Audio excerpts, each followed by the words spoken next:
mshikamano, kutembea pamoja, ujamaa, ubuntu.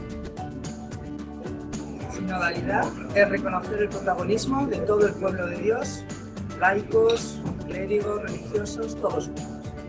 La sinodalità è ascoltarsi e ascoltare insieme la voce di Dio. Sinodalidade é dar voz a todos e a todas. Synodality in the South Indian language of Malayalam is Sunaha Dos. Synodality is living together in truth, the freedom of the children of God.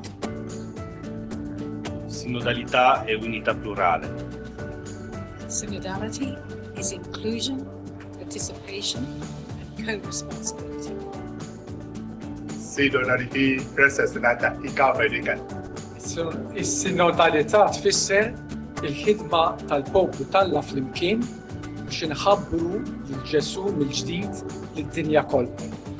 La sinodalidad ha venido para quedarse. Bienvenida.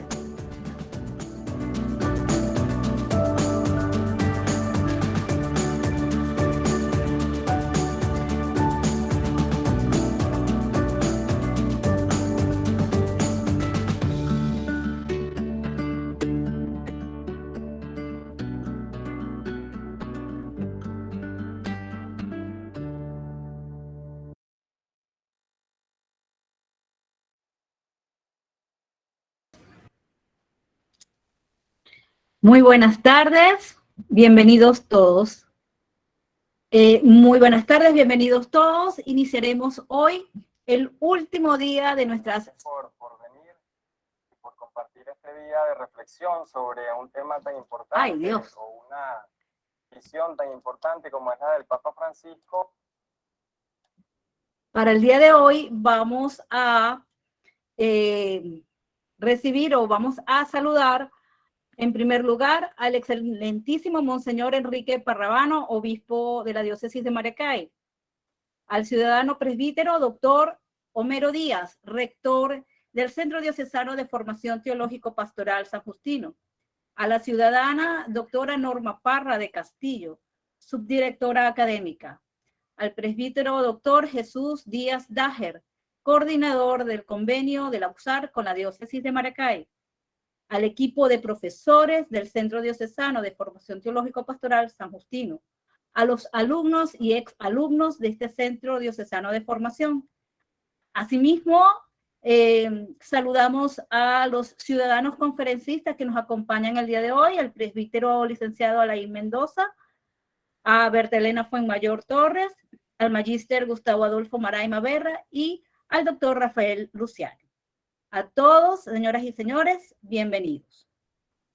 Antes de iniciar esta actividad, vamos a solicitarles a todos y cada uno de ustedes que programen sus micrófonos en silencio. Por otra parte, para que todos puedan seguir el evento con mayor fluidez y mejor conectividad, vamos a sugerirles que desactiven sus cámaras mientras dura la disertación, para así hacerlo más colaborativo. Y pues, por todo esto, muchas gracias. Les paso la palabra al ingeniero Gustavo Maraima. Muy buenas tardes tengan todos.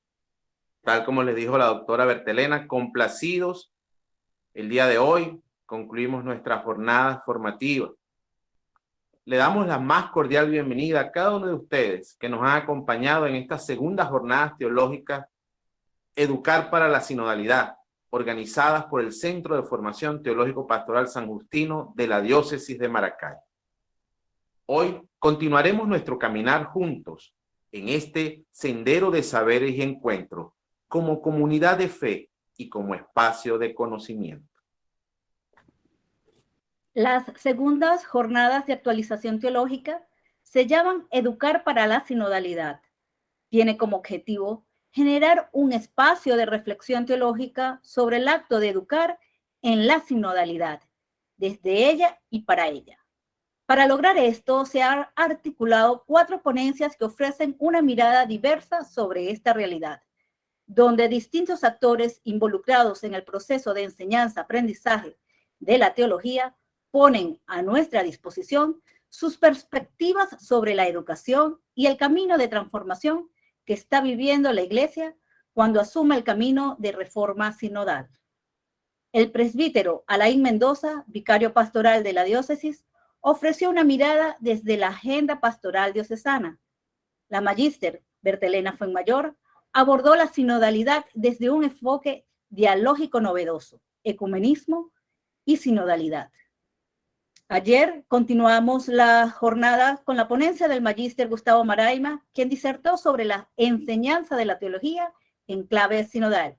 Y hoy clausuramos este evento con la participación de uno de los teólogos más importantes de Latinoamérica, hoy por hoy, el laico venezolano Rafael Luciani, quien nos ofrecerá una disertación sobre la Iglesia sinodal.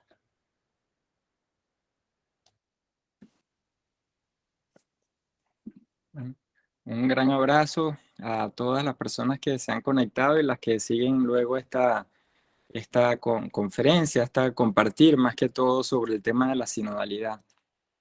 Antes de comenzar quisiera invitarlos a que no solo nos quedemos en lo que escuchamos siempre a través de este tipo de eventos, sino que también nos interesemos en leer, sobre todo en los documentos que han ido saliendo sobre lo que es la sinodalidad, como en el caso del documento preparatorio del sínodo, que llevó un trabajo bien importante y que logra sistematizar muchas de las ideas que vamos a ir explicando hoy, o también el documento de la Comisión Teológica Internacional sobre sinodalidad.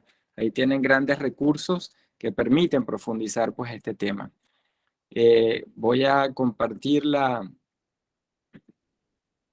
pantalla para hacer la exposición en base a algunas ideas claves que puedan ayudarnos a seguir. Profe, Sí. Profesor, un momentico. Antes de iniciar con su conferencia, vamos a presentarlo formalmente. Ah, no, pero aquí estamos en familia, ya nos conocemos. Así que... Bueno, pero vamos a presentarlo formalmente, porque para nosotros es un honor tenerlo aquí en nuestro Centro de Estudios Teológicos. ¿Le parece? ¿Cómo no?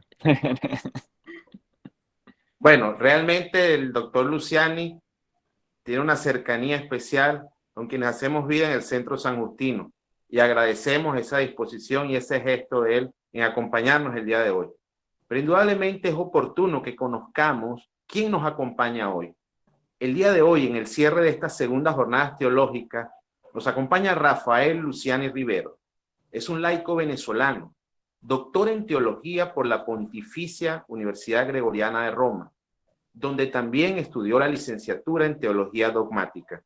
Es licenciado en educación, mención filosofía por la Universidad Católica Andrés Bello de Caracas. Todos sus estudios han sido culminados summa cum laude. Es profesor titular de la Universidad Católica Andrés Bello de Caracas y profesor extraordinario en la Escuela de Teología y Ministerio del Boston College. Enseña eclesiología, teología latinoamericana y Concilio Vaticano II. Ha sido director de los estudios de teología de la Universidad Católica Andrés Bello y coordinador para la creación del área de teología de los estudios generales de posgrado en la misma universidad. Ha dedicado años de trabajo a la promoción y apertura de los estudios de teología para laicos.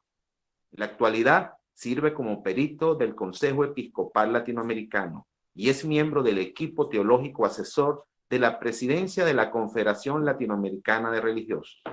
Ha sido nombrado experto de la Comisión Teológica de la Secretaría General del Sínodo de los Obispos. Iniciamos entonces con la disertación titulada Hacia la Iglesia Sinodal, a cargo del doctor Rafael Luciani Rivero. Bienvenido, doctor. Gracias, Gustavo. Gracias, Berta. Voy a ir compartiendo. Si no se ve, me avisan.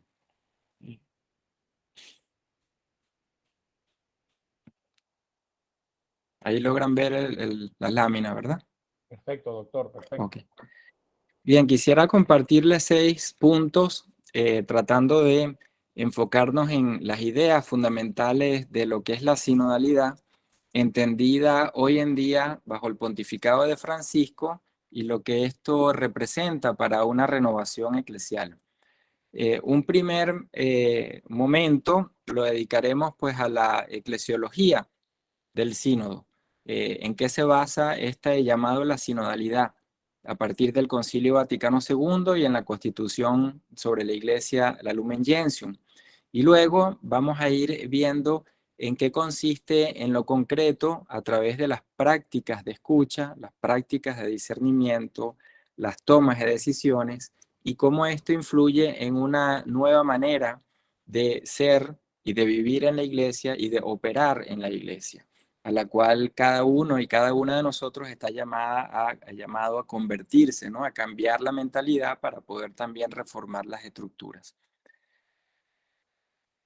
Bien, estamos en sínodo. No es que el sínodo se realiza en el 2023 y esto ya es una gran novedad, porque el modo, como se entiende hoy en día, el sínodo supone un proceso. No un mero evento de un mes, como son los sínodos regularmente, sino un proceso de caminar durante 2 años en distintas fases. La fase que estamos viviendo ahora, que es la fase diocesana, luego la fase continental y luego la fase universal que termina en Roma. Y el documento preparatorio nos ayuda, más allá del propio sínodo, a comprender nuestra realidad actual. Y nos los coloca en 2 ideas fundamentales. Estamos viviendo un cambio de época, y a la vez estamos viviendo una etapa crucial en el cambio eclesial. Un cambio de época social, económico, político, y a la vez un cambio eclesial, es decir, una necesidad de reformar las estructuras eclesiales y de convertirnos a nivel personal a un nuevo modo de ser. En el documento preparatorio se nos da una clave de lectura muy importante. Estamos ante una nueva recepción de la eclesiología de las iglesias locales. Hace 15 o hace 20 años o hace 30 años, la mentalidad eclesiológica era básicamente piramidal. Lo que venía de Roma o lo que Roma aprobaba o lo que Roma permitía, eso lo hacía luego una iglesia local, ¿no?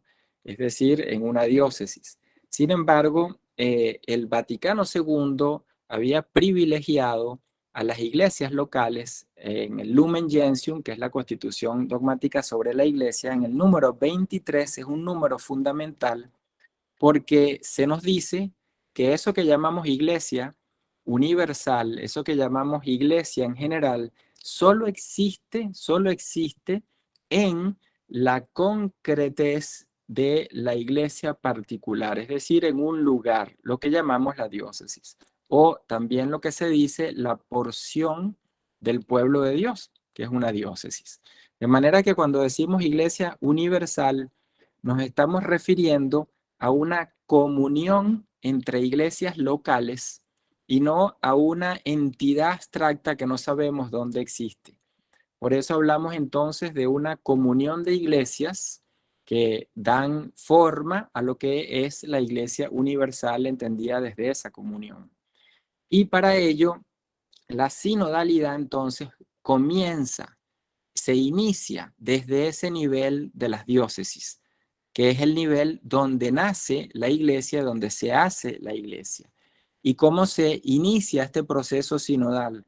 Desde la escucha a ese pueblo de Dios que vive en un lugar específico, que vive en una realidad cultural, económica, política y religiosa concreta que corresponde a la diócesis o al territorio donde hace vida eclesial.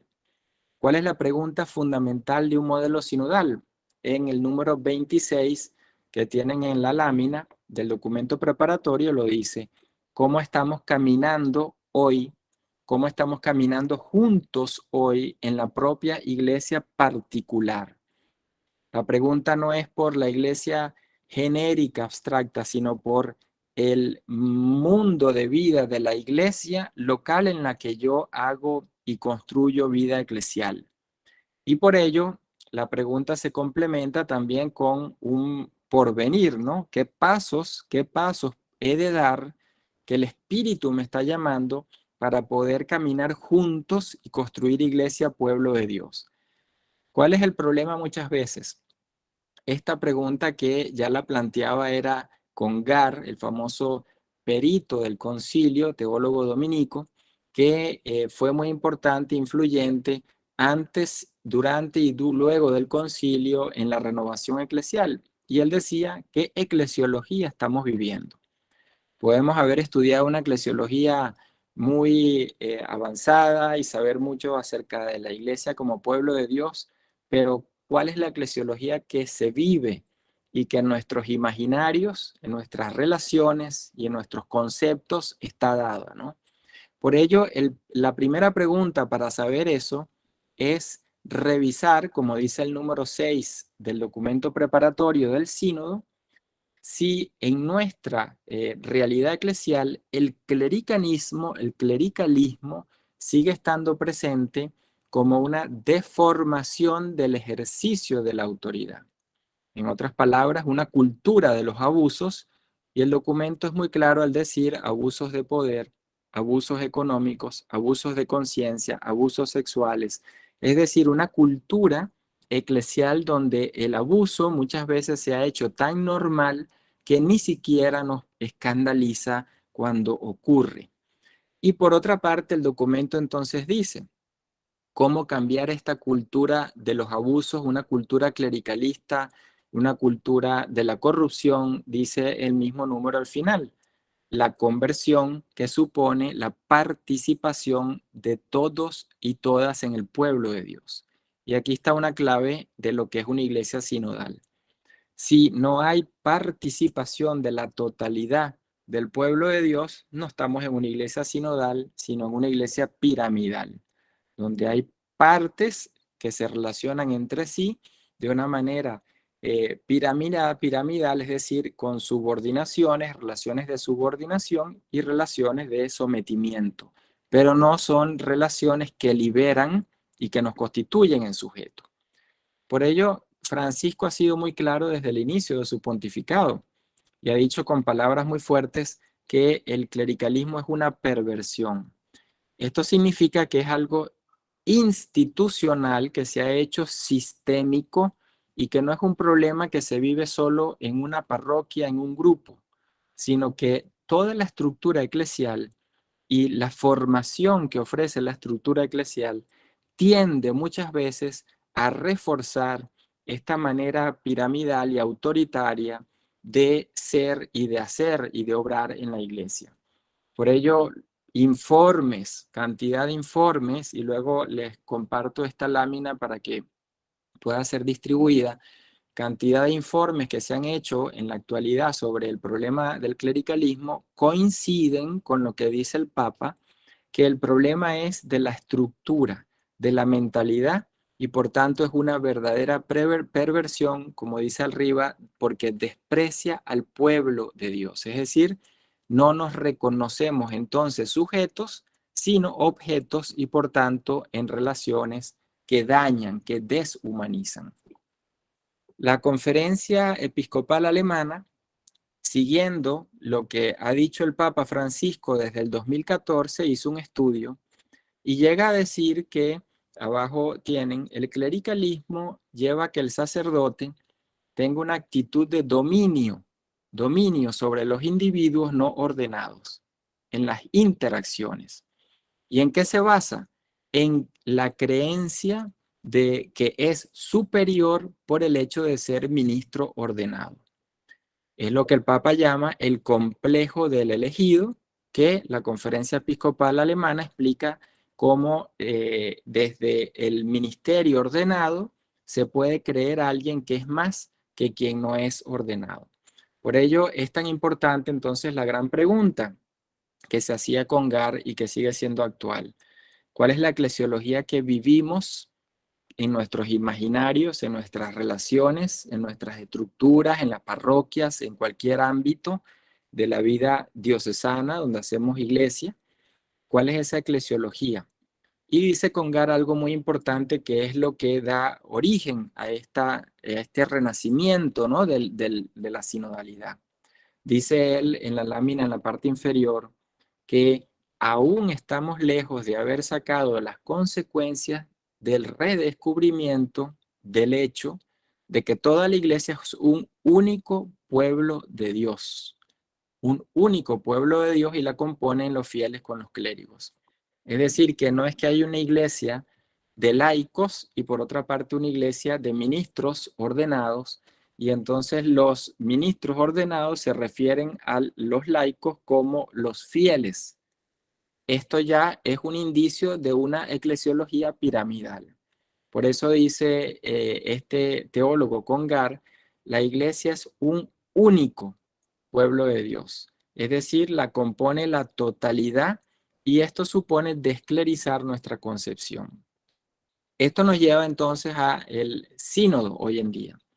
Cómo desclerizar, desclericalizar y cómo entonces a realizar una forma distinta de ser iglesia supone que hay cosas que hay que cambiar, hay cosas que habrá que renovar y hay cosas que simplemente han pasado a ser caducas, que ya no tienen la función que tenían hace años para poder cumplir con la transmisión de la fe.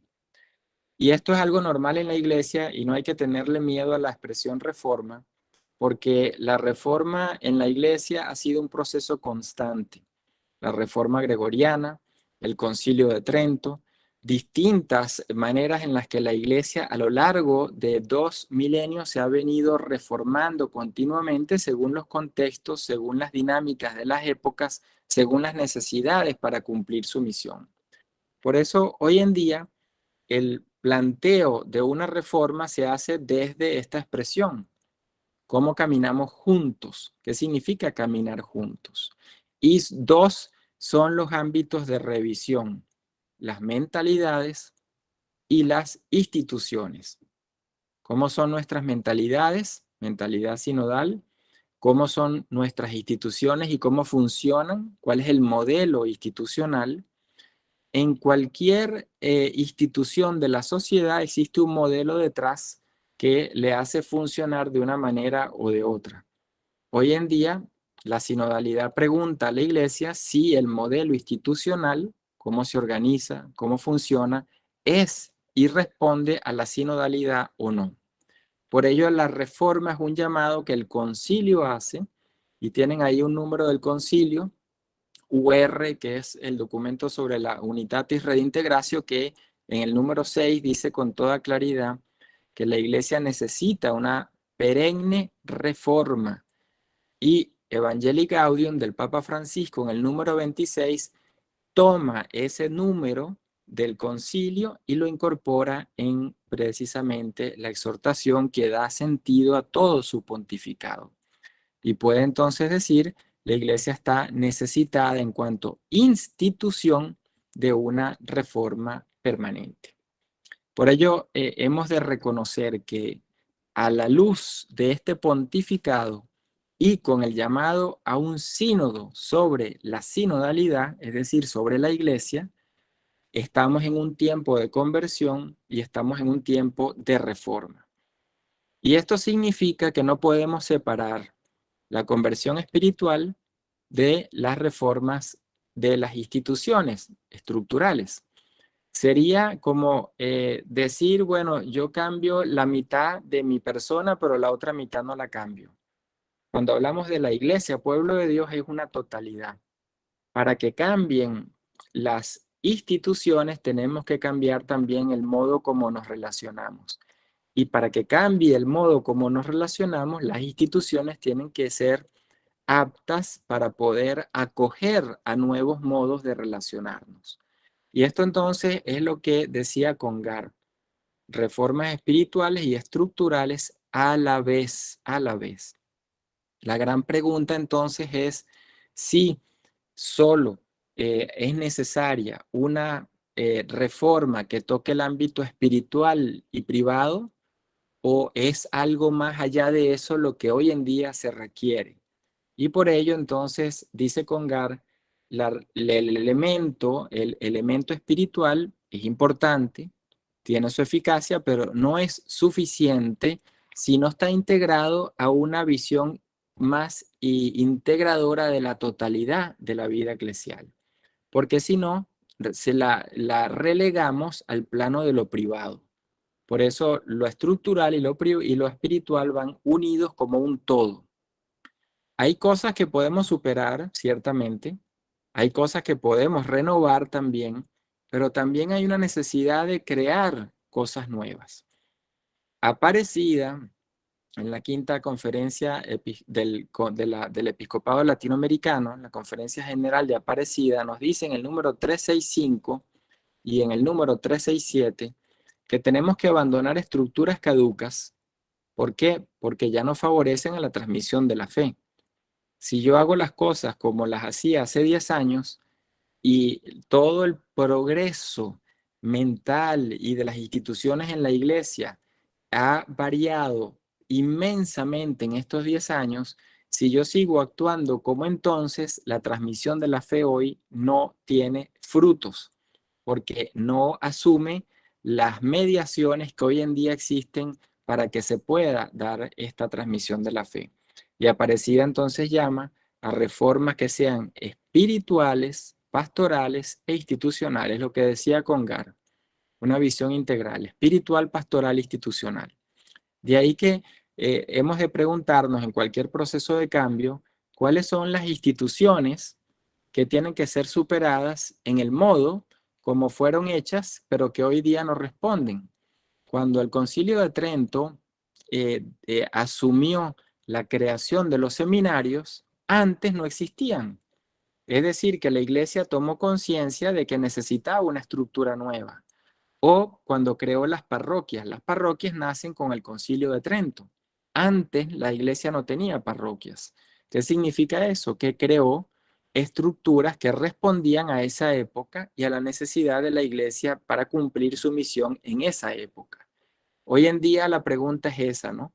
¿Cuál es esa forma más completa de ser iglesia hoy? Es lo que el Papa Pablo VI en el año 63 dijo en el concilio. Hay que buscar siempre una forma más completa de definir a la iglesia, de ser iglesia. De ahí que Francisco, para lograr esto, parte de la eclesiología del pueblo de Dios, que por años fue relegada a un segundo plano, porque se dio más valor a la eclesiología de la comunión jerárquica, no la comunión solamente, sino jerárquica. Y en el año 85 se celebra un sínodo extraordinario donde se dice que la eclesiología del pueblo de Dios es un modelo entre varios, pero que el modelo fundamental era el modelo de comunión jerárquica. Esto hace que cambie la visión de la interpretación de la Lumen Gentium, de la Constitución sobre la Iglesia. ¿Por qué?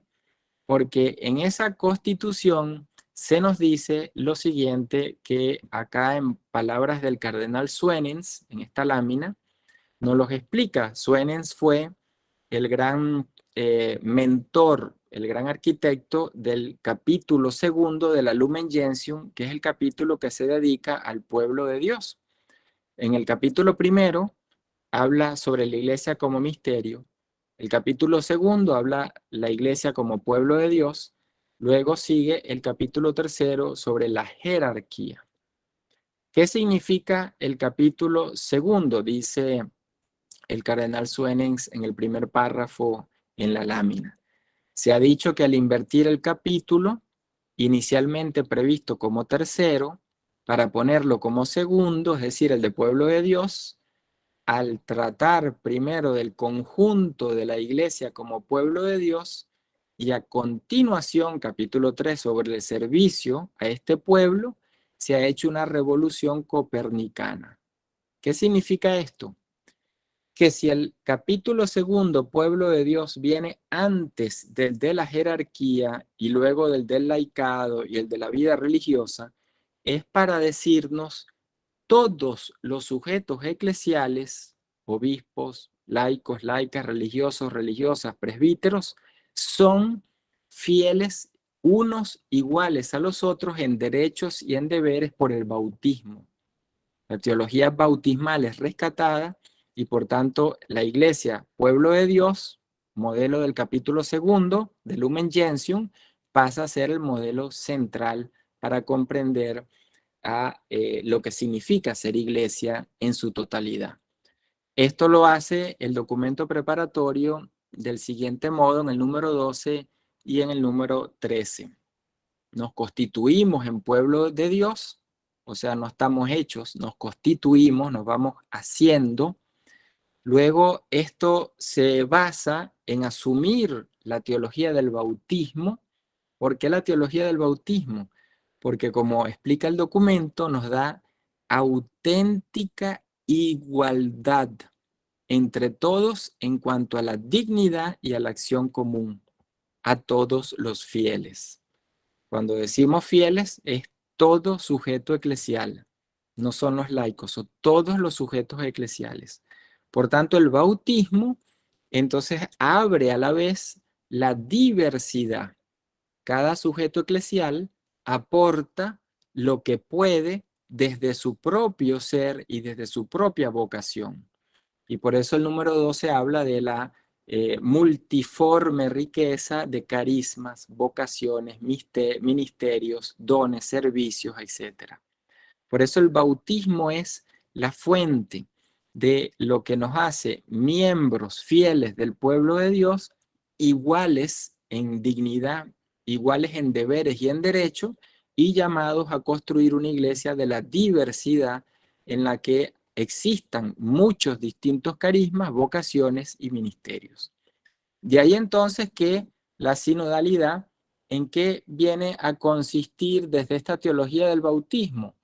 Bueno, viene a consistir que la cultura eclesial se tiene que basar en discernimiento en común, por esta diversidad, discernimiento en común, y por consensos. ¿Por qué consensos? Porque esta diversidad nos lleva a construir un consenso de modo que no haya uno o unos que se impongan sobre el resto. La cultura del consenso era la cultura del primer milenio de la Iglesia.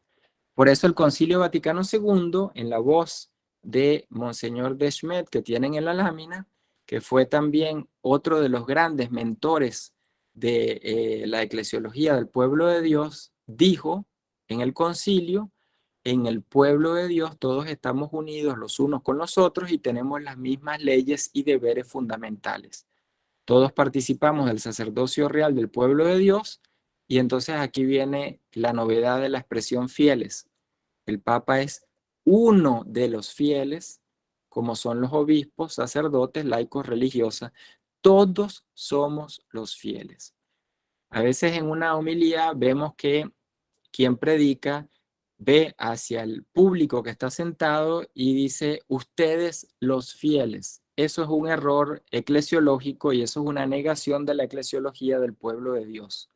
Otra cosa es decir, nosotros, incluyéndose el que habla y el que está predicando, como fieles, y continúa una reflexión.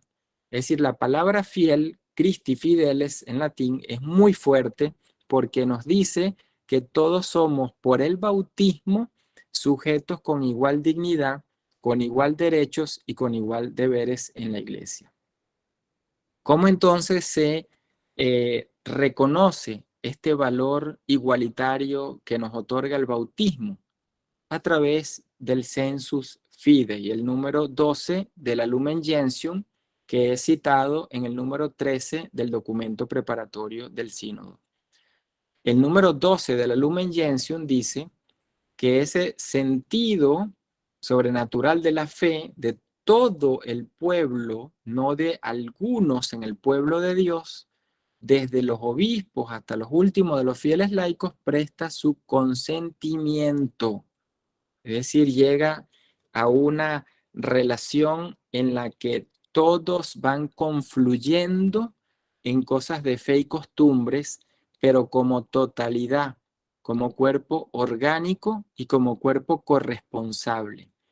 Y esto lo hace porque es el Espíritu quien, donado en el bautismo, habilita a que todos los fieles podamos participar con igual condición en esta construcción, en este discernimiento de lo que el Espíritu nos dice a la iglesia hoy, en día y en cada momento y en cada época. Por ello, la palabra totalidad es muy importante. Pueblo de Dios somos la totalidad de los fieles, no algunos. Pueblo de Dios supone relaciones orgánicas. Orgánicas es que conforman esa totalidad en una corresponsabilidad, en una complementariedad. Y aún más, como dice este texto hermoso que tienen citado acá del Lumen Gentium número 12, a través de la comprensión de que el Espíritu que nos ha ungido como totalidad y no a unos individuos particulares, sino a la totalidad y como totalidad, es quien hace que no nos equivoquemos cuando actuamos como totalidad. Es decir, en la relación de diversidad que existe entre todos en el pueblo de Dios. Cuando ponemos los ministerios, los carismas, las vocaciones, los servicios en común y creamos una complementariedad entre todos y todas. Por ello, el pueblo de Dios implica corresponsabilidad, pero implica también recíproca necesidad. Un texto muy importante, que es el texto del Concilio sobre el Laicado, Apostólica Autocitatem, en la lámina, en la parte inferior, dice que cada miembro está al servicio de los otros miembros, de modo que los pastores y los demás fieles, es decir, los pastores como fieles y los otros fieles, laicos, religiosos, presbíteros, están vinculados entre sí por recíproca necesidad. Necesito al otro sujeto eclesial para completar mi vocación y viceversa. El otro sujeto eclesial necesita de mí para completar su propia vocación. Y entonces se nos dice, nos completamos mutuamente. No solo nos complementamos, sino que nos completamos. Es decir, que sin el otro, la otra, desde su propio aporte, no puedo yo ser completo en la iglesia. Me completo en la relación de diversidad con los demás. Esta relación de completarnos, ¿dónde se encuentra? De manera práctica. Cuando hacemos discernimiento, cuando la iglesia hace vida a partir del discernimiento, porque el discernimiento trae a colación esa diversidad de vocaciones, carismas y ministerios, que escuchando la palabra de Dios, examinando los signos de los tiempos, logran escuchar lo que el Espíritu pide a la iglesia y responder a la sociedad.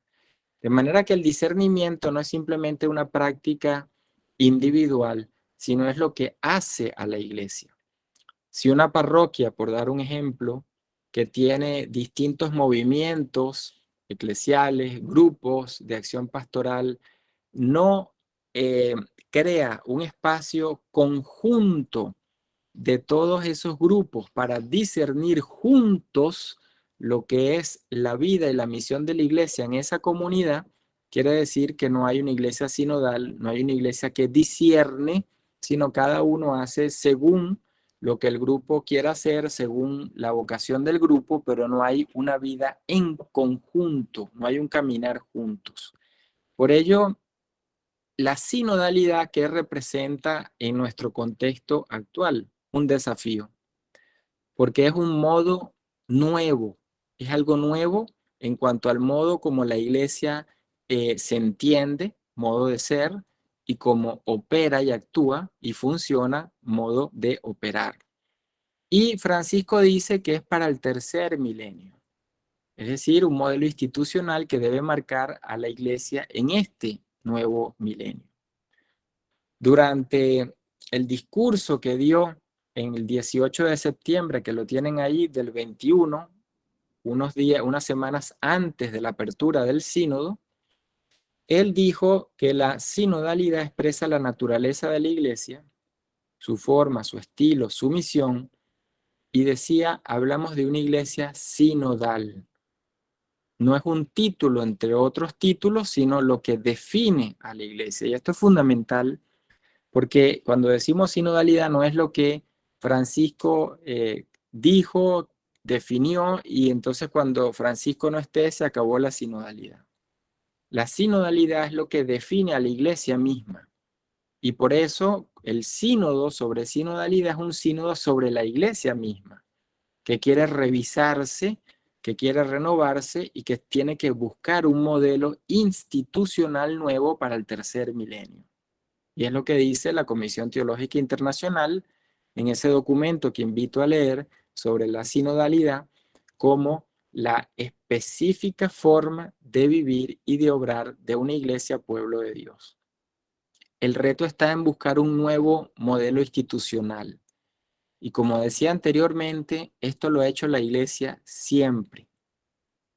No podemos vivir en un año creyendo que la iglesia siempre fue así, o en una época creyendo que la iglesia siempre actuó de esa manera, o limitándolos a las estructuras que existen hoy como si hubiesen sido las que siempre han existido.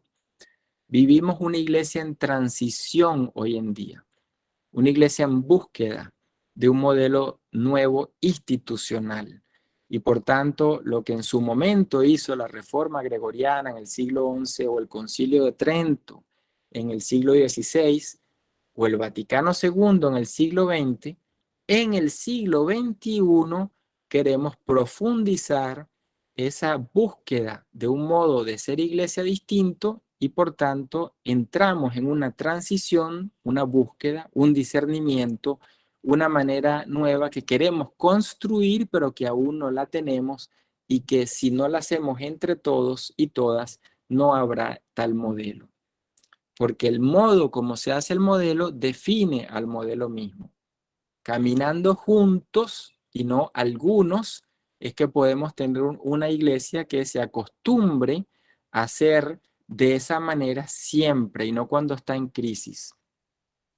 Dos definiciones de esa expresión caminar juntos se dan en el número 28 y en el número 29 del documento preparatorio, porque a veces creemos que caminar juntos es agarrarnos las manos e ir felices por el mundo y ya con eso la iglesia está cambiada.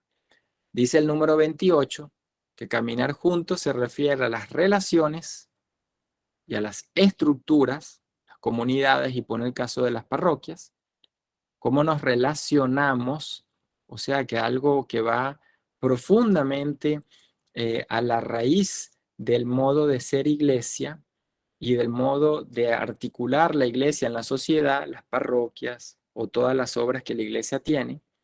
Y segundo, en el 29 dice cómo esa iglesia, pueblo de Dios, camina con la sociedad. O sea, no solo con los católicos, no solo con ni siquiera los cristianos, sino con toda la sociedad, con los ateos, con los agnósticos, con los de otras religiones. La iglesia como pueblo de Dios en medio de otros pueblos y de otras culturas.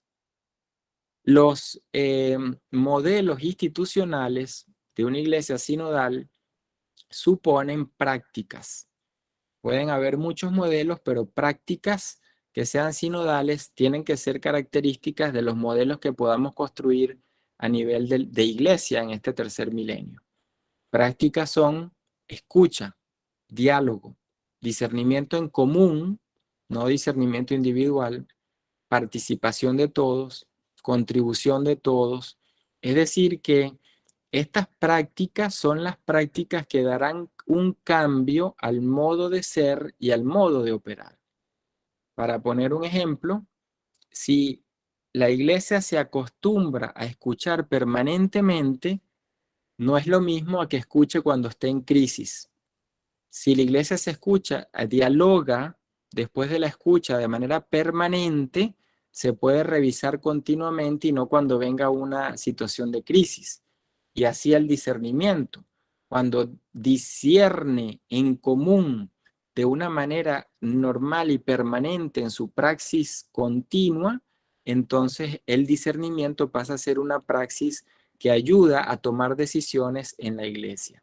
Como vemos, pues si no hay prácticas concretas de la escucha, diálogo, discernimiento, participación, no habrá una iglesia sinodal. Por ello, podemos hablar de nuevas relaciones y nuevas dinámicas como nos comunicamos, ¿no? Comunicativas. Por ejemplo, oramos, escuchamos, analizamos, dialogamos y aconsejamos, dice la Comisión Teológica Internacional en ese documento sobre la sinodalidad. ¿Para qué se hace eso en un modelo institucional sinodal? ¿Para qué? Para tomar decisiones en conjunto. La oración se puede hacer en un grupo o a nivel individual o en una parroquia en función de la vida parroquial, pero cuando se hace en el marco de una iglesia sinodal específicamente tiene una consecuencia en la manera como la iglesia decide. Es decir, oramos, nos escuchamos, analizamos entre todos, dialogamos entre todos, nos aconsejamos, es decir, tomar consejo del otro y dar consejo al otro. ¿Para qué? Para llegar en conjunto a decisiones, a consensos que permitan una visión, una praxis, una acción de la iglesia. La iglesia entonces sinodal es una iglesia de la escucha, pero una iglesia de la escucha para poder tomar decisiones que ayuden a cambiar. Y lo dice el Papa en este discurso que invito a que lean, que se descarga de la página del Vaticano y es muy corto, y es el discurso de mayor profundidad eclesiológica sobre la sinodalidad que ha escrito. Y él dice ahí, lo tienen en la lámina, que una iglesia sinodal es una iglesia de la escucha, pero fíjense lo que dice luego, ¿no? Es una escucha recíproca, en la que cada cual tiene algo que aprender. Es decir, no es que uno escucha al otro que tiene autoridad y la autoridad no escucha, sino que dice lo que hay que hacer. Recíproca. Y entonces me coloca los sujetos: pueblo fiel, colegio episcopal, obispo de Roma, uno en escucha de los otros. Es decir, recíproca. Y esa escucha es para conocer lo que el Espíritu dice a las iglesias, es decir, para tomar decisiones, para que se generen acciones que cambien a la iglesia. Para ir terminando, una iglesia de la escucha recíproca supone que me vincula a las decisiones que he de tomar. ¿Para qué? Para que esas decisiones eclesiales sean representativas y construidas por parte de todos los sujetos que hacen vida en la iglesia.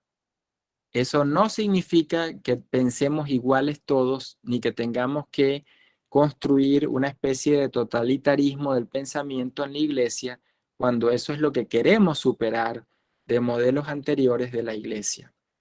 Lo que eso significa es que cualquier decisión que no suponga involucrar a todos y a todas, por eso la importancia de una consulta, cualquier decisión que no suponga que toda persona tenga el derecho, no simplemente se le dé la oportunidad, sino el derecho de participar y pueda exigir ese derecho, entonces estamos hablando de una iglesia que va caminando hacia una forma sinodal.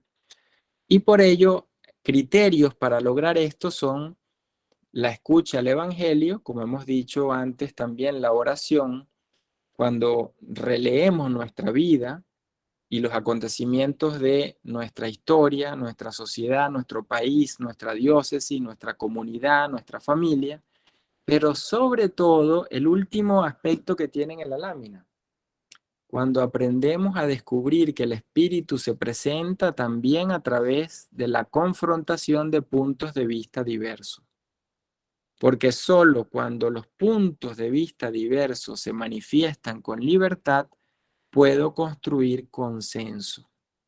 Mientras tanto, unos harán silencio por miedo, otros pocos tomarán decisiones sin crear consenso y al final tendremos siempre una iglesia que no vive de ese espíritu que es quien habla y no que lo obstaculicemos nosotros diciendo lo que simplemente algunos piensan sin consultarlo y sin discernirlo en conjunto. Esto no es nuevo y esto es algo que más bien hemos olvidado de la tradición de la Iglesia Católica. La tradición de la Iglesia Católica en el primer milenio tiene entre muchos ejemplos un obispo, San Cipriano, que actuaba de esa manera.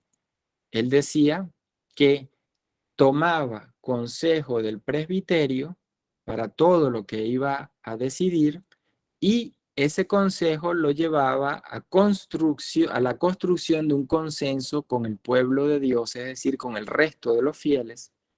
¿Y qué pasaba si no llegaba al consenso? No tomaba la decisión, aunque tuviera el consejo de los presbíteros. Esto es una iglesia sinodal. Esto puede llevar más tiempo para tomar una decisión de parte de la autoridad, pero es el modo sinodal de proceder de la iglesia del primer milenio y es el modo al cual estamos llamados hoy en día a construir. Tomar consejo, construir consenso. Tomar consejo, aprender del otro, de la otra. Construir consenso, es decir, cómo entre todos que participamos, discernimos, oramos, nos escuchamos, dialogamos, podemos construir decisiones pastorales por el bien de la iglesia y de la transmisión de la fe. El punto está en que esa escucha, sensus fidei, la escucha del pueblo de Dios, es decir, de la totalidad de todos nosotros, que sea leída a la luz del magisterio y de la palabra de Dios, sea el ámbito sobre el cual construimos consensos. No construimos consensos sobre opiniones. ¿Qué pienso yo y mi opinión individual? Y esa es la que yo quiero que se acepte. ¿No? El consenso es fruto de una escucha de la totalidad del pueblo de Dios que lee a la luz del magisterio y de la Sagrada Escritura lo que ha de discernir para tomar una acción pastoral a través de la cual el Espíritu pueda hablar. De manera que es un proceso y por eso es que es tan importante comprender el cambio.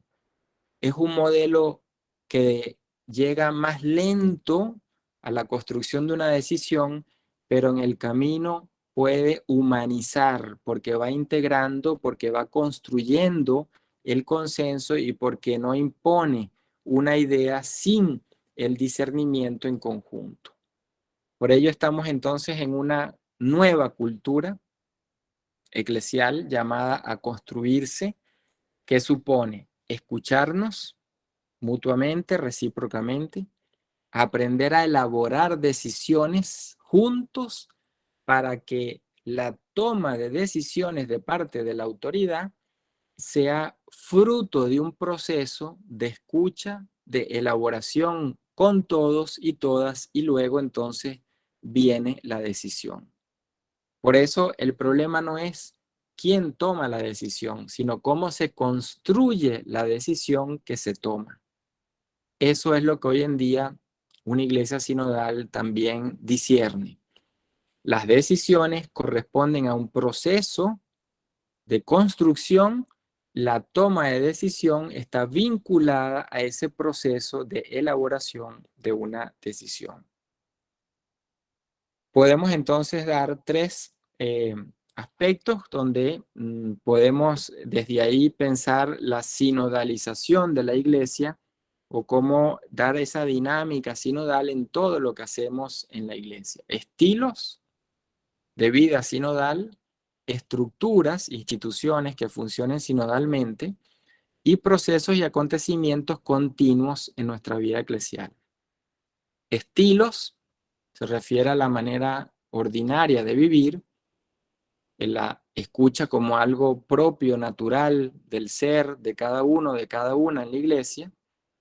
la manera en la que recíprocamente nos aconsejamos, nos ayudamos, nos discernimos como iglesia, es decir, el estilo de vida.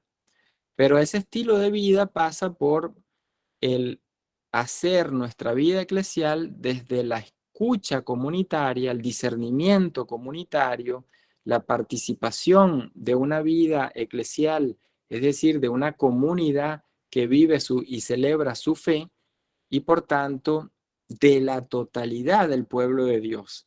No es que yo voy individualmente a la comunidad y regreso a mi casa y no hay interacción, no hay construcción comunitaria en mi vida de fe. Estilo. Luego tenemos entonces estos procesos, estructuras, instituciones.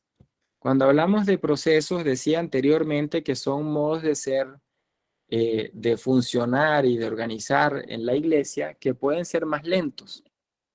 Pero en la medida en que van integrando a más personas, van humanizando también, porque no imponen desde unas pocas personas al resto, que son la mayoría, decisiones tomadas en grupos cerrados o en grupos que luego buscan actuar sin la comunidad. Por ello, los procesos, como el sínodo, supone tiempo. Antes los sínodos se hacían en un mes, como explicaba al inicio, un mes terminaba el sínodo y ya, se escribía el documento final y luego el Papa publicaba su exhortación, en un mes. Hoy en día el sínodo, con este sínodo sobre la sinodalidad, pasa a ser un proceso, ya hay un cambio, hay una conversión de la institución, porque no es en el 2023 que se hará el sínodo comenzó en octubre del 2021, termina en octubre del 2023. Entonces, los procesos sinodales son fundamentales. En una parroquia, ¿cuál es el proceso de consulta, de escucha, de discernimiento permanente que yo pueda tener? Y finalmente, termino diciendo, si no hay, y lo dice el documento preparatorio en el número 27, si esto no se encarna, si no hay estructuras que den encarnación a este modo de ser, de escuchar, de discernir en conjunto, de elaborar decisiones en conjunto, entonces esto quedará en retórica. Por eso el sínodo actual nos deja un gran desafío que no lo impondrá Roma, tendrá que ser discernido y auténtica y honestamente asumido por las iglesias locales. ¿Somos capaces de dar encarnación a este modelo y construirlo entre todos, o somos simplemente personas eclesiales que queremos incorporar alguna pequeña práctica novedosa, pero no asumir un compromiso por una iglesia toda ella sinodal? De manera que no se trata solo pues de crear estructuras sinodales, sino de sinodalizar las distintas relaciones, las estructuras, las instituciones en la iglesia. Es una dinámica por eso mucho más compleja, que llevará más tiempo, pero es la que el Papa Francisco ha abierto en este camino de profundizar el Concilio Vaticano II. Y por ello termino diciendo que la gran oposición al Papa es una oposición al Concilio Vaticano II, a la Lumen Gentium, al capítulo 2, Pueblo de Dios, que fue cambiado en el año 85, y hoy en día entonces con Francisco se abre una nueva recepción del concilio que nos invita a profundizar este modelo, a construir este modelo que es el de una iglesia sinodal. Muchas gracias. Muchas gracias, profesor Rafael Luciani. Excelente, maravillosa y muy valiosa su intervención. Se abre entonces ahora el ciclo de interacción en el que podrán formular sus preguntas y comentarios. Por cuestiones de tiempo, abriremos el canal para una pregunta en vivo y el resto deberán presentarse por escrito en el módulo de preguntas de la sección de actividades que se encuentra en el menú interactivo de esta videoconferencia. Agradecemos que sean precisos y breves. A continuación, invitamos a nuestro querido profesor Francisco Gontardo, que le realizará su pregunta al doctor Rafael Luciani. Bueno, antes que nada, felicitaciones, Rafael. Muy buena tu disertación. Bueno, mi pregunta. Usted como participante en el consejo que prepara el documento preparatorio para la realización de este sínodo y como venezolano también, ¿cómo percibe usted a nuestra iglesia venezolana en este proceso de cambio que se está proponiendo a toda la iglesia universal? ¿Hay signos evidentes de que laicos y ministros consagrados estén dispuestos a asumir esta conversión a una iglesia sinodal?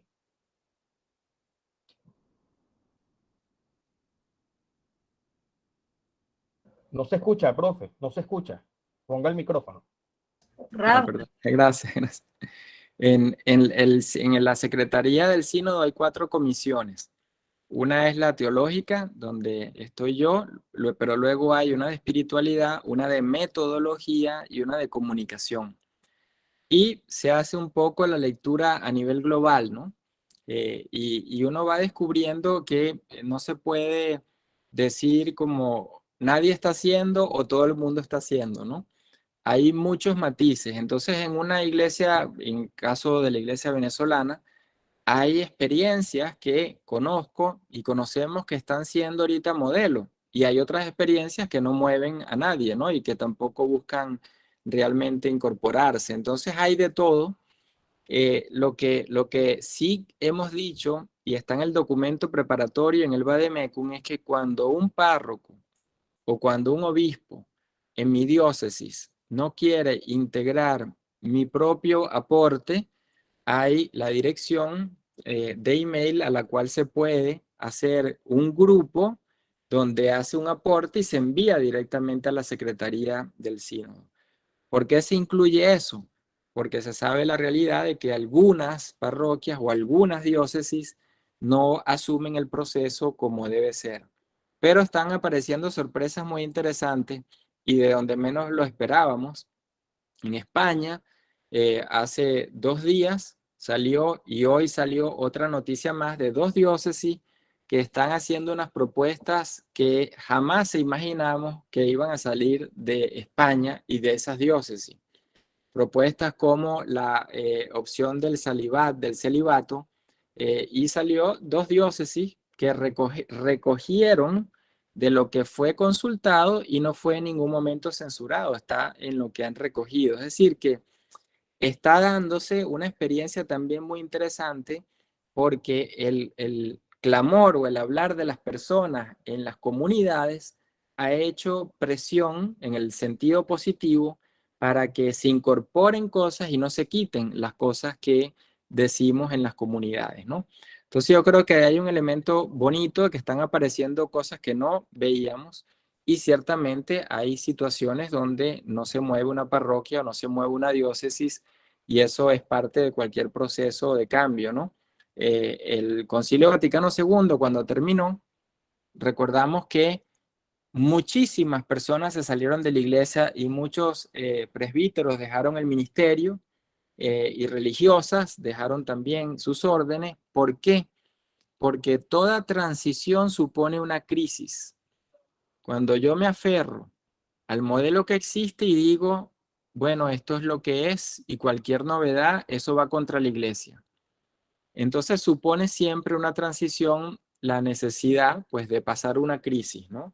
Lo que ayuda en este momento muchísimo es que todos estamos en un proceso donde hay una conciencia mayoritaria de que la iglesia necesita cambiar. No es minoritaria la conciencia, porque esa conciencia viene del laicado, no está viniendo solamente del presbiterado o el episcopado. Entonces, por eso yo lo que invito es que si en mi parroquia no me escuchan, si en mi diócesis no me integran, voy directamente, hago un grupo, envío a la Secretaría del Sínodo un aporte propio, ¿no? Pero están pasando estas cosas que digo que son bien interesantes, donde menos lo esperaba uno, y están apareciendo gracias al laicado. El gran sujeto en este momento de cambios es el laicado. Y por ello es la responsabilidad que tenemos como laicos y como laicas. Gracias. Gracias. En este momento pide la palabra un gran amigo de nuestra escuela, el padre Leonardo Lucero Lutenco, que quiere felicitar y saludar al doctor Luciani. Padre Lucero, le escuchamos. Padre Leo. Bueno, tiene como problemas de conexión al parecer. Bueno, vamos a esperar que un abrazo, Leo, aquí lo veo. Sí, bueno, vamos a esperar que se conecte de nuevo y vamos aquí a comentar algunos comentarios que tenemos aquí, preguntas, profesor. Yelix Espinosa nos dice, complacida por la ponencia de esta tarde. La Iglesia en discernimiento en distintas ocasiones ha procurado mirarse a sí misma y se ha preguntado de su ser y está en el accionar social. Mi inquietud, desde que se empezó a desplegar este camino de sinodalidad, no solo deriva en que una parte de la Iglesia jerárquica muestre poco disposición a dar pasos a este modo de vivir y ser Iglesia, sino también en muchos laicos anclados en Trento o en Vaticano I, quienes muestran su rechazo al sínodo. Sí, ahí apenas Francisco tiene pues unos 8 años, ¿no? Un poco, para un pontificado no es mucho, sabiendo que los cambios en la iglesia no son como en una institución tipo corporación o una institución estatal donde alguien dice algo y al día siguiente todo cambia, ¿no? No, en la iglesia los procesos son lentos porque no se trata precisamente a la luz de este pontificado de imponer de un día a otro un modelo, ¿no? Entonces, las reformas, Trento tardó 100 años en implementar seminarios y parroquias, 100 años, pero abrió la posibilidad de un modelo institucional que hasta ese momento no existía. Entonces, las reformas tienen sus procesos y tienen sus vigencias. Ninguna reforma es mala, ninguna reforma es anticuada, sino que responden a contextos y a épocas precisas.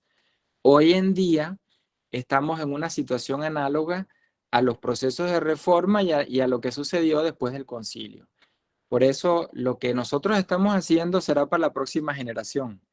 Pero sin nosotros, esa próxima generación puede ser más cerrada de la que existe en este momento, jóvenes formándose, que son más cerrados que los sacerdotes mayores. Y esto es importante, que por eso nosotros, tomando conciencia del rol que tenemos como laicado, sepamos impulsar lo que puede ser luego recogido por una próxima generación, como ha pasado en cualquier proceso de reforma. Pero para ello no es ver si mañana cambia, porque no va a cambiar nadie mañana, ni pasado mañana, sino qué hago yo para que eso pueda darse en un futuro cercano, pero que yo tenga que tener esa convicción de empujar ese cambio hasta donde yo siga al final de mi vida impulsando el cambio. Creo que ahí va un poco la necesidad de creer en una iglesia sinodal y no simplemente en actitudes, por eso decía. No es escuchar más, no, es que la escucha sea permanente, no es aconsejarnos más, no es que eso sea la dinámica permanente, no es que participemos de vez en cuando, es que eso sea la dinámica permanente, ahí es donde está el reto. Y eso sí lo puedo exigir a mi parroquia, en el consejo parroquial, eso lo puedo exigir a la diócesis, en el consejo diocesano, es decir, ahí es donde podemos movernos y exigir, porque para eso tenemos no solo deberes, sino derechos, aunque nos pueda traer problemas, pero son derechos en la iglesia. Hay muchas felicitaciones. Bonnie Bolaños, la profesora Bonnie desde Colombia. Felicidades, profesor Rafael, excelente su disertación. Axaela Rangel, excelente ponencia, muchas gracias. Mixel López, agradecida, cuánta excelencia de ideas y claridad en el mensaje. Hay una pregunta de parte del señor Oscar Pereira. Saludos cordiales, dice. Entonces, obligatoriamente la complementariedad se debe pasear e integrarse a la necesaria reciprocidad, siempre reconociéndose las partes involucradas, pero con estructuras completamente abiertas al cambio. ¿Qué acuerdos básicos deben haber entre esas partes? Pregunta Oscar. Sí. Es una manera nueva que es lo que se llama la cultura del consenso. Pero la cultura del consenso es precisamente lo contrario a lo que pasa con las instituciones políticas hoy, que es la cultura totalitaria de la imposición. La Iglesia quiere moverse de un modelo donde ha actuado de una manera autoritaria, y por eso decía los modelos de iglesia, ¿no? Iglesia Pueblo de Dios, Iglesia Comunión Jerárquica, a un modelo donde el discernimiento y la construcción de un consenso, como el obispo San Cipriano, en el primer milenio, hacía que sea esto la práctica común. Entonces, por eso en ese cambio de cultura, ¿qué podemos aportar?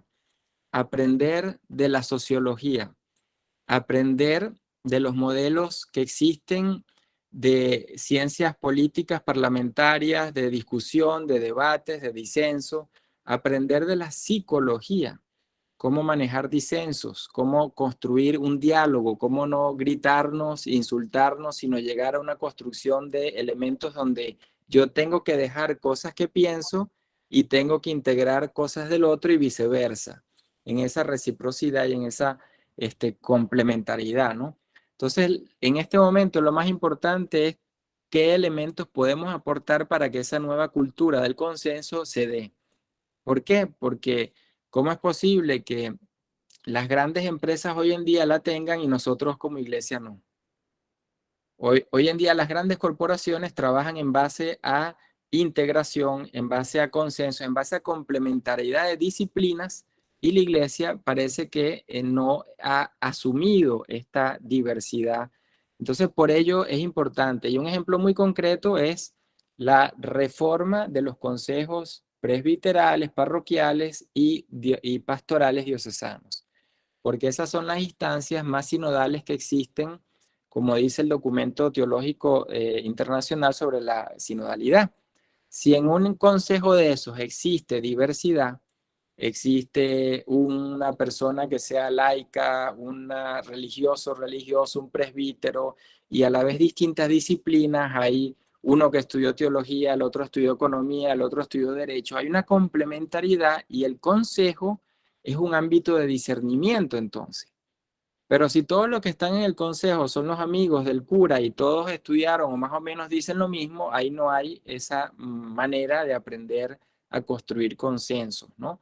Entonces, por eso aportemos desde lo que podamos qué significa una cultura del consenso eclesial, que es la gran novedad de la sinodalidad. Y en la tradición católica, es decir, el primer milenio.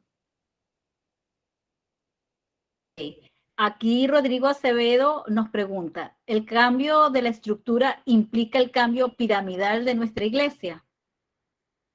Sí, completamente, con, por ejemplo, una parroquia, en ese ejemplo del consejo parroquial, si el párroco solo se reúne con algunos que él nombró para dar decisiones y luego los otros son los que la ejecutan, ahí hay un modelo piramidal, aunque todos nos llevemos bien y seamos simpáticos y compartamos mucho, pero el modelo es piramidal.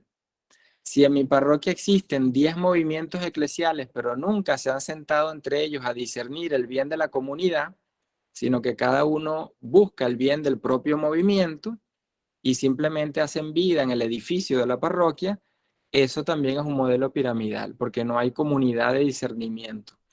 Entonces se trata de crear comunidades de discernimiento, estructuras de discernimiento, espacios de discernimiento en común. Esa sería un poco la nueva lógica de esta cultura del consenso eclesial.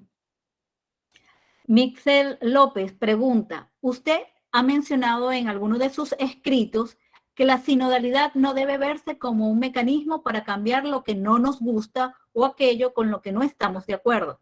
Por el contrario, plantea que el abordaje debe ser en función de crear e institucionalizar procesos de escucha y discernimiento.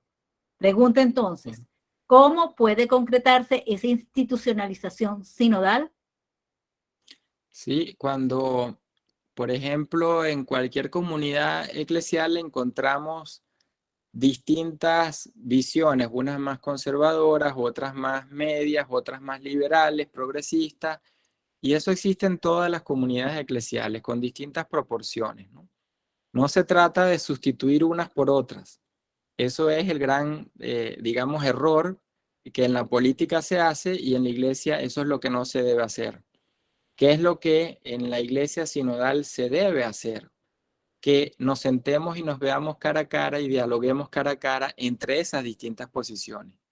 Entonces, por eso es que el Papa Francisco habla de superar los antagonismos o las polarizaciones, como dice él, con una palabra que inauguró en el Sínodo para la Amazonía, que es la del desborde. El desborde es simplemente que ante grupos ideológicos polarizantes, ¿cómo busco un elemento superador en ese espacio de diálogo? Pero para ello necesito sentarlos al diálogo. Entonces, por ello, en una comunidad eclesial donde tengo una persona que solo le interesa ir a misa e irse, pero también tengo un movimiento eclesial que no le interesa dialogar con el resto de la comunidad, sino hacer lo que ese movimiento eclesial hace. Y tengo a lo mejor un grupo de catequistas que solo hace su trabajo de catequesis, pero no participa del resto de la vida. Entonces tengo muchas posiciones, como los siento a todos en conjunto y hacemos un discernimiento por el bien de la comunidad y no por el bien del grupo pastoral específico. Entonces ahí estamos entrando por eso en una manera no por la cual yo impongo lo que yo pienso, sino que nos sentamos a construir, a pensar, a ceder y aprender las dos cosas. Cedo algo y aprendo algo, pero a la vez le doy a la otra persona algo y la otra persona cede. Y esa es una dinámica sinodal. Entonces, por eso no es tanto cuántas estructuras creo, ¿no? Cuántas dinámicas comunicativas genero que me lleven al cambio de las estructuras. Y ahí es donde está el gran reto y por eso decía, más lento, pero más humanizador, más lento, pero más efectivo, porque una vez que se hace cultura de escucha, cultura de discernimiento, es muy difícil que cambie. Mientras tanto, es una mera práctica. Hay que hacer la cultura eclesial del consenso. Excelente. Finalmente, Padre Lucero le dice, saludos y muchas gracias, Rafael. Soy tu hermano Leo. La ponencia está excelente y me está ayudando para el doctorado. Bueno, para el doctorado de él y para el doctorado de muchos de los que estamos aquí, tus escritos y sus ponencias nos ha ayudado mucho. Y después les comparto te mando el PowerPoint y después se los pueden mandar a quien las personas se les manda por correo. A continuación, nuestro hermano Gustavo Maraima continuará con la dinámica del día de hoy.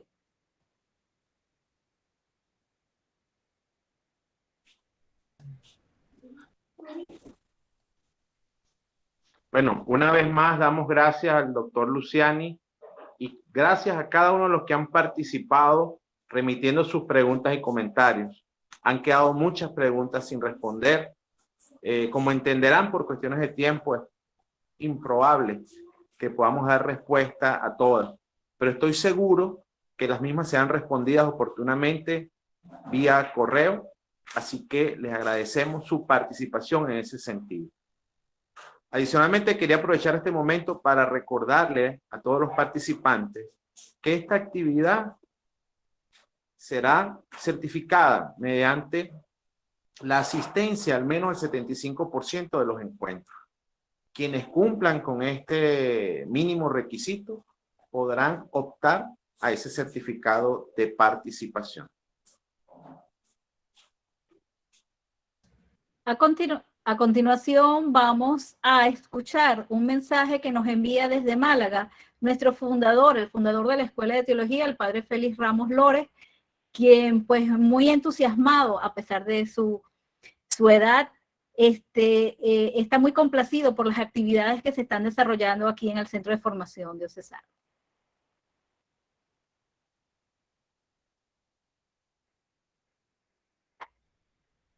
Ya.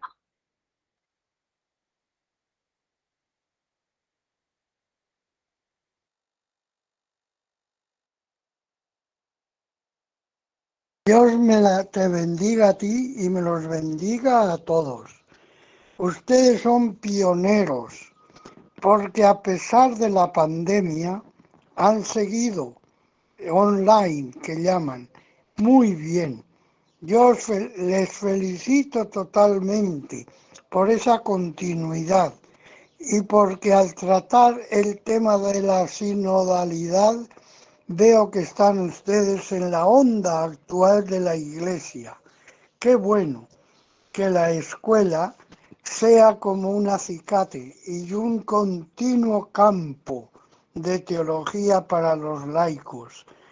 Y que lo lleven los laicos es, bueno, que se han adelantado ustedes desde el principio a lo que el Concilio Vaticano II deseó y sobre todo empujó con lo que se llamó la Carta del Papa sobre los laicos. Lo más grande del concilio fue esa amplitud y hoy se llama sinodalidad. Muchas gracias, les felicito a ustedes, precisamente por San Justino, laico, es el que creó la primera iglesia de teología, escuela de teología en Roma. Muy bien, les felicito.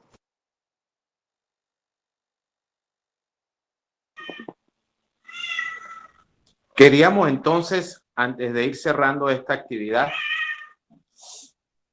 darle la palabra a usted, doctor Luciani, si tiene algún mensaje final a nuestra comunidad teológica San Justino. Le cedo la palabra entonces. Yo lo que les comparto es la pasión por la teología. La teología no es algo para ser presbítero o para entrar solamente en una vida, digamos que religiosa de una institución, sino es para la vida cotidiana y para construir comunidad y para construir sociedad. Las experiencias más bonitas que yo he tenido es cuando alguien desde su propia profesión, al estudiar teología, se da cuenta que la teología le da una visión distinta en cuanto le ayuda a ser mejor ser humano y a ser mejor ser humano en una sociedad. Entonces yo creo que esa conexión entre la teología y la propia vida cotidiana es el gran valor que tiene el hecho de que todas y todas podamos estudiar teología. Ahí es por ello la invitación más bien a que se unan a estudiar teología y que profundicen los cursos de teología y que muchas veces no tienen que ser cursos para obtener un título, sino que sea una formación permanente y continua para toda persona que quisiera profundizar en temas de teología, ¿no? Es el reto de hoy en día. Y en Venezuela esto es muy importante porque cantidad de países que en este momento están viendo los frutos de lo que ha sido una formación teológica del laicado, pues nosotros también tenemos experiencias como en esta escuela de San Justino, que tenemos que profundizar y aprovechar también para que los frutos también sean los frutos para la iglesia y de la iglesia venezolana, en esta conexión del laicado y la vida teológica y la vida eclesial y la renovación y la reforma eclesial.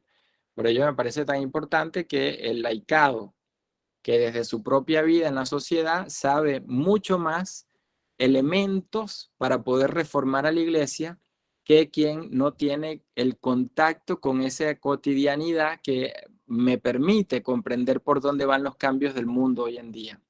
Entonces, y así lo dice el concilio dice, el apostolado propio del laico es precisamente desde lo que vive y conoce y hace en la sociedad, para que desde ahí aporte a la iglesia, para que la iglesia, escuchando a ese laicado, pueda entonces cambiar.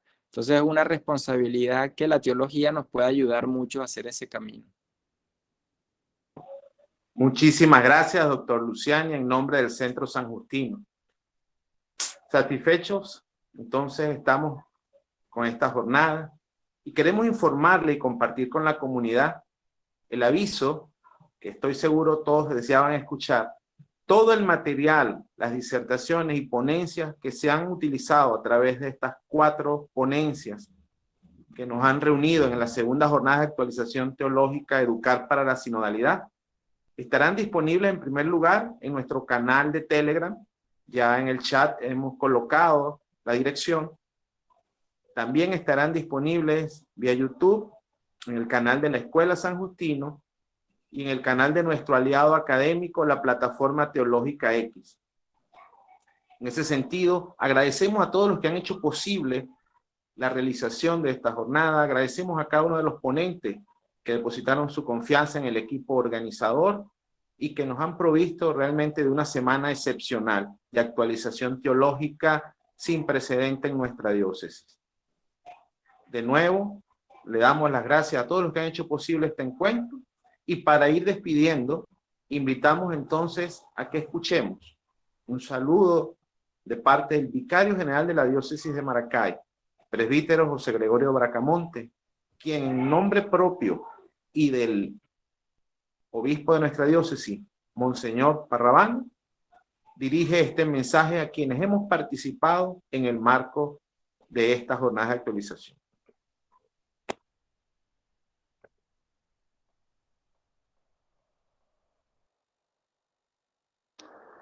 Buenas tardes, hermanos y hermanas. Soy el padre José Gregorio Bracamonte Ramírez, vicario general de la diócesis de Maracay, y en nombre propio y el del señor obispo, quiero agradecer profundamente a todos los que han hecho posible esta semana teológico-pastoral. Una semana que nos enriquece, que nos ilumina y que nos marca las pautas para el trabajo pastoral de este tiempo. Estamos en el sínodo de la sinodalidad y justamente fue el tema que la Escuela de Teología celebró, preparó y organizó durante esta semana, que hoy felizmente y alegremente y llenos de mucho gozo y regocijo finalizamos. Gracias a todos por su participación, gracias a todos por su colaboración, gracias a todos los ponentes en esta semana teológico-pastoral, a la doctora Bertelena Fuenmayor, al profesor Maraima, al padre Alain Mendoza, al profesor Luciani. Gracias a todos por sus enseñanzas, por iluminarnos y por aclararnos lo que es el sínodo de la sinodalidad y a invitarnos, a impulsarnos a trabajar este sínodo de la sinodalidad. Gracias a todos por su participación. Agradecer a Dios también por la solemne Eucaristía del pasado miércoles en la parroquia La Resurrección del Señor. Muchas gracias, Padre David, por facilitarnos, ¿verdad?, el hermoso templo parroquial y sus instalaciones en esta misa que presidió y celebró en nuestro obispo, Monseñor Enrique Parravano, mostrándonos con su presencia, pues, y confirmándonos en la fe, su cariño y su amor también a esta escuela de teología, San Justino, donde nuestros laicos siguen formándose y preparándose. Ya son más de 20 años de este servicio, llenos de alegría y de gozo. Esta es una escuela de bodas de plata y por eso debemos seguir marcando las pautas como se hace hasta ahora. Gracias a su directiva, gracias a todos los que hacen posible que la escuela siga funcionando, trabajando. Gracias a todos los laicos por asumir su responsabilidad, como nos invita el Concilio Vaticano II. Los laicos son la mayoría de la Iglesia, por lo tanto, los laicos deben asumir su responsabilidad protagónica, participativa y comunitaria en la vivencia de la fe y en el testimonio al cual estamos llamados todos a dar. Que el Señor nos ayude, nos ilumine a seguir trabajando por una meta clarísima, el reino de Dios. Si Jesús trabajó por la construcción del reino y nosotros somos sus seguidores, debemos continuar, porque en la sinodalidad no es otra cosa que afianzar la presencia de Dios en medio de nosotros, es decir, que el reino de Dios pueda acontecer en cada uno de nosotros, en nuestras comunidades, en nuestras familias, en nuestra iglesia, que podamos hacer posible el reino de Dios en medio de nosotros. Ese es el trabajo del sínodo, que todos juntos trabajemos en la construcción de reino, para que el reino pueda acontecer en medio de nosotros. Paz, justicia, amor, solidaridad, servicio. Así que juntos a seguir trabajando en la construcción del reino. Esa es la misión. Escuela de Teología para Laicos San Justino. Que Dios bendiga a todos los alumnos, exalumnos y a todos los que hacen posible esta realidad como es la institución a la cual pertenecemos todos y que seguimos trabajando en ese tema importantísimo. Que Dios les bendiga y gracias a todos por su participación en esta semana de la Escuela de Teología a nivel de la formación teológico-pastoral. Mil gracias a todos.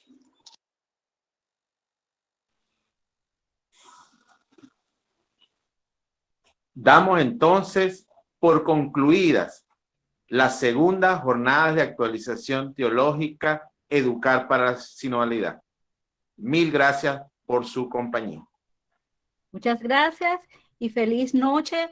Esperamos verles pronto y bueno, seguimos caminando juntos la ruta y este itinerario sinodal. Gracias por